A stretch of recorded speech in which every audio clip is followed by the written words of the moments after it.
second big placer na tawagin. Second big placer yan ha. Sana wag sila, wag sana Kapris.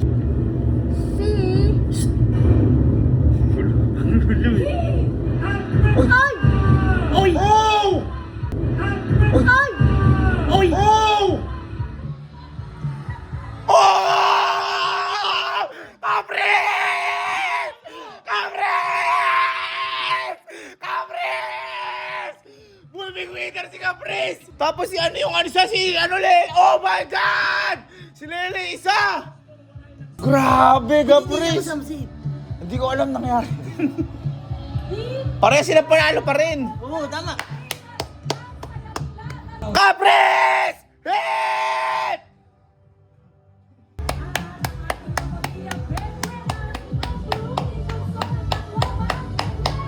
Wow, grabe naman Lela and Kapris! Uy, pero panalo pa rin si Hit kasi sila nag-ano, kumbaga sila na nakuha na nila yung sa ano. Nakuha nila per second. Tama yung repost ko, sabi ko pa sa repost ko, lipad Kapris. Eh, hindi lumipad. Nako-tricycle. Yun nga eh, medyo ano eh. Hindi, ano din naman yun. Ay, no? nakaangat. Naka-elevate eh. Hindi, parang naman siya ang piloto eh. Hindi ko na kasi gaano pinagboboto si Lela kasi nandun din namin kapatid ko eh. Daniel. Okay. Ayun o, kapatid ko guys. Let's go Kapris! Worth it lahat ng load! Dapat ako na lang drive dun, no? Wala ko yung pink eh. Ano ang pangalan? Ano pangalan? Tiga lang.